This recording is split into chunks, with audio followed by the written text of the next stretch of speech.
Welcome back to Chafin's Garage, and today we are going to replace a wheel sensor on this Land Rover Discovery of mine. It's a 2003, and it's the driver's front. Relatively easy job. I've already done this about 4 times now on this car, including this last time I replaced the hub assembly because I thought that was the problem, but I think it may just be the wheel sensor itself. So the error code that we're getting is a low voltage. So I had replaced this about 6 years ago, so this is the wire, the actual sensor wire that I've already disconnected.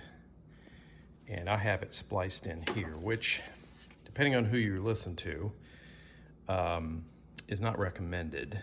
They recommend that you splice in the wire all the way up near the actual ECU for the ABS system, which is inside the car under the glove, kind of behind the glove compartment on the passenger side. That's fairly problematic to get to, and so this is what most people do. They splice it out here, and if you're not going through a lot of water and off-roading and whatnot, it's probably okay. They come that way. There's a connector that these are actually mounts down in there, and the replacement sensors don't always have a connector, and so you have to actually splice the wire in. So we'll be doing that again here. So hopefully this new wheel sensor, which is right here, which I bought from Atlantic British. You can get it from just about anywhere. This is the OEM spec, so it's somewhere around 60 or 70 bucks for this. You can get them for as low as 25 bucks, which is what I had tried to replace on here before, and it didn't work. So enough on that. I'll come back here once we get the wheel off and get things jacked up. Okay, wheels off. Pretty simple. We'll put a jack stand up under here. Now, normally, if I'm doing work under the cars, I'll use my quick jacks, but with only one wheel, it's faster just to do it this way. So we'll get the jack stand under there for safety, and then we're gonna remove the brake caliper and the rotor itself, and we'll go from there. All right, so you can kind of see here, this is the brake caliper we're gonna remove. And all I do is, there are two 18 millimeter bolts that hold the caliper on. One is hiding behind the actual sensor wire, which is this wire here. And the other one is down below. And see if you can see it. There it is right there, that big guy. So there are two of those that hold this caliper on. We're going to remove those, and if it's the first time it's come off in a while, they're probably going to be torqued on pretty good. You'll need a bit of a breaker bar or something to get those off. Okay, so I misrepresented that. They're not 18 mil, they're 3/4, which might be 18 mil. I don't really know the conversion. So I use this kind of mid-sized torque wrench because it gives me a little more leverage to get these off. And an extension on the bottom, on the top, you just remove the wire from its little holder there, and then you can access the bolt that's right below it without an extension. At least I don't need an extension. And that allows me to get these off without any kind of universal or anything. So these two will come off, and then we'll get the caliper off, and then we'll go from there. Okay, here are the two 3/4 inch bolts that hold the caliper on. They're in pretty good shape. That's mainly because I've taken them off 4 times in the last month. So when we put these back on, we'll put some Loctite on there and make sure they're held on nicely. So now for the caliper removal, Sure, I can do this with one hand. Essentially, you're just going to pull this thing off. And on this car anyway, you don't have to suspend it or hold it with any kind of a clamp or anything. It'll rest right here pretty nicely, I have found. So if you're just doing a quick job like this. So that's what we'll do. So that's the caliper that I have sitting up there. Got it kind of jammed in there in the strut spring. That way it won't move. If you feel better about it, you can safety harness it on there with a bungee cord or something, just so it doesn't drop and break the brake line. So that's kind of what this ends up looking like in the backside. So what we're trying to get to eventually is the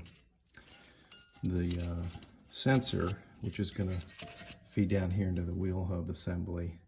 So to get to that, we're going to pull the rotor off.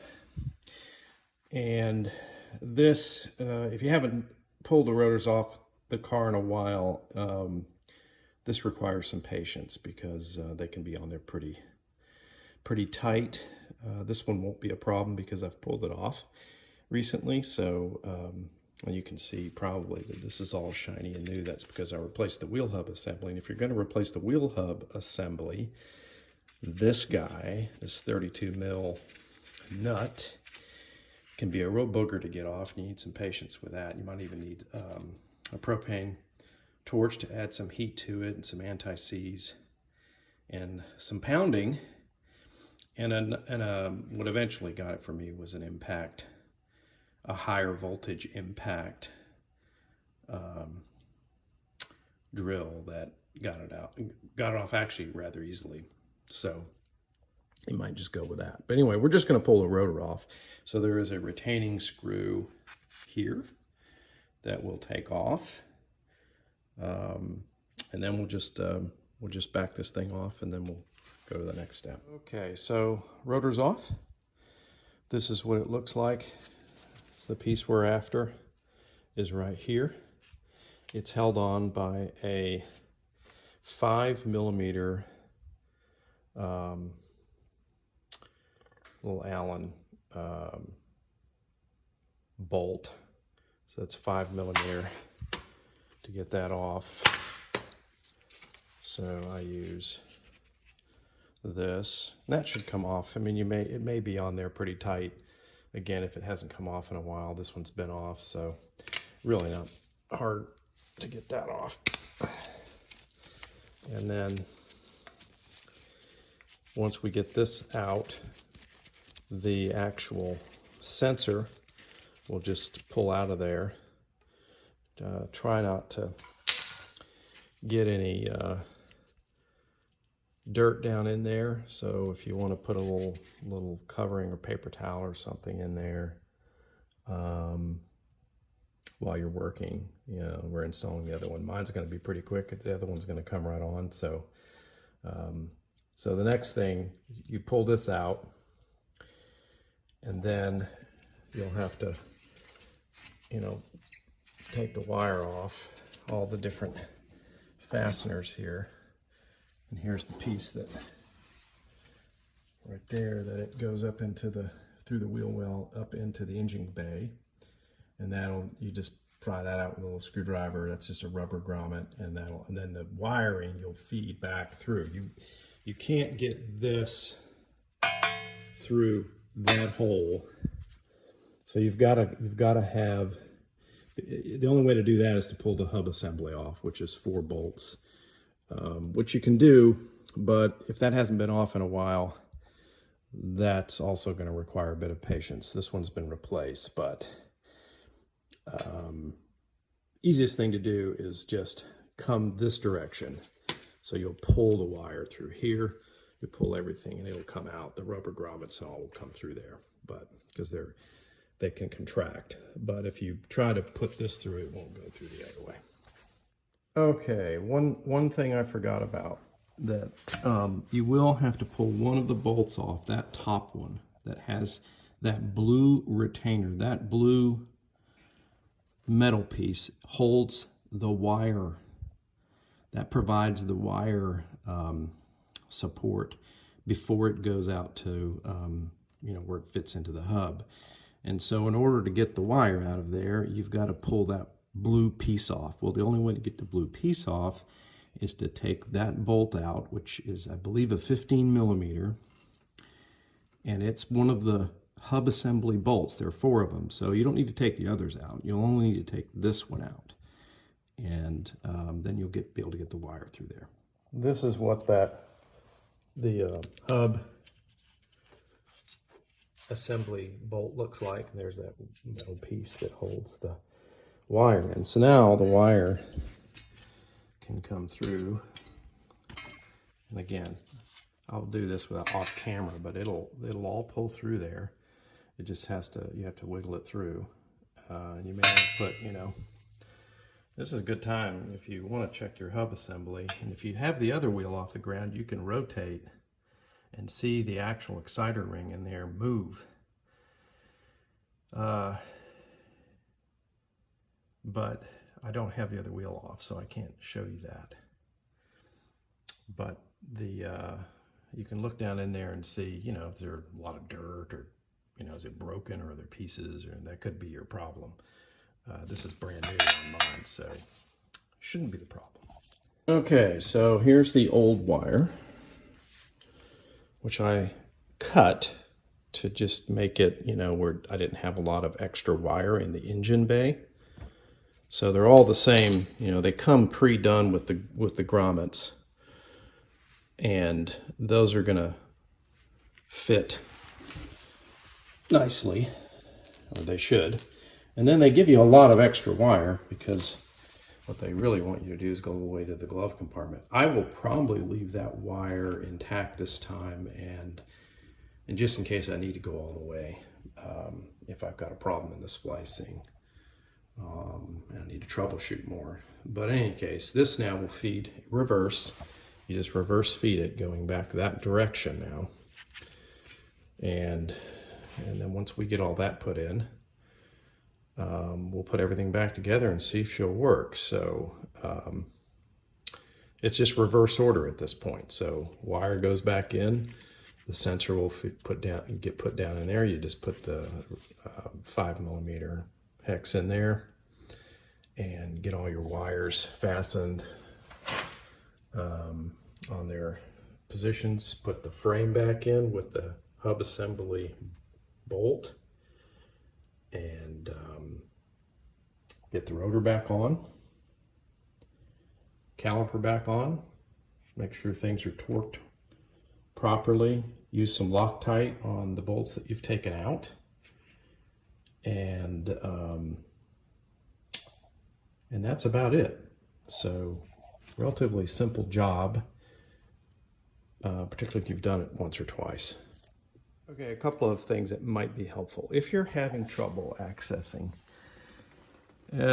getting that rubber piece into this blue retainer and getting it all in there, you can take the brake rotor shield off relatively easily. I think these are 10 millimeter. There's 3 of these little bolts that hold that shield on, and I think they're 10s. They're either 8s or 10s, and you can pull that off pretty quickly, and that gives you a whole bunch of access. And it also removes this thing that just is kept on by that, so that would give you a lot more access, and it'll be it'll be quicker. I've done it enough where I can kind of figure out how to get it just right, and then I don't have to do that, but it might be easier just to pull that off. Another helpful thing, it might be tempting at this point to wire in, go ahead and put that up there and put all your wires in. Go ahead and put the brake caliper on first, because you're going to need this access right where that wire goes to tighten the bolt. So put the brake caliper on first, and then you could go ahead and string. I guess you could go ahead and put the other wires in, but just leave that one We'll leave that one out undone there. This one right here for now, till you get the brake caliper on. Another thing I found helpful before you put the rotor on, put a little bit of anti-seize on here, because that'll help you the next time. I use this by Loctite. That'll help you the next time that you're pulling that rotor off for brake work or whatever, or you have to come do this again. Just found it to be helpful on the other side. Okay, wires in. It's all placed. That little guy there's fun. You just have to, I use an actual big kind of a fat cross point screwdriver you just kind of have to work it around and work it in there.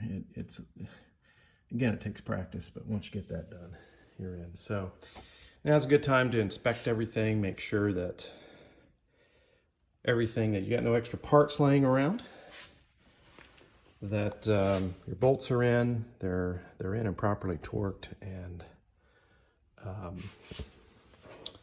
now you get the wheel on, and then you can go from there, and we can splice the wire in, and then hopefully this will work.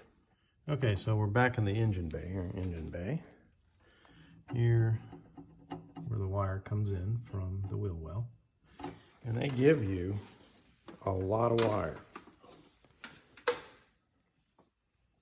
because ultimately what they really want you to do, or they're giving you, and by the way, these sensors are the same for passenger and driver. We're doing driver, obviously, but passenger would be the same. They would sell you the same thing. So this wire would go all the way across, and it would feed into, through the firewall somewhere over here. And I've never done that. I've always just spliced it right here. So right here is my splice. So that's where the wiring goes, the wiring harness. Well, actually, I can see it now. It feeds through here, and then it probably runs across on the inside of the dash, behind the dash, because the ECU for the ABS and all that is on the other side. Probably because in Great Britain, where the cars are made, the driver, you know, this is all on the other side. It's reversed. So I guess, I don't know. Anyway, that's where we're gonna go. We're gonna leave it over here and hope that there's not a problem between here and the ECU, because that, if we don't solve the problem here, then that's likely an issue, and we'll have to troubleshoot it further going inside the cabin. So we'll hope that this solves it.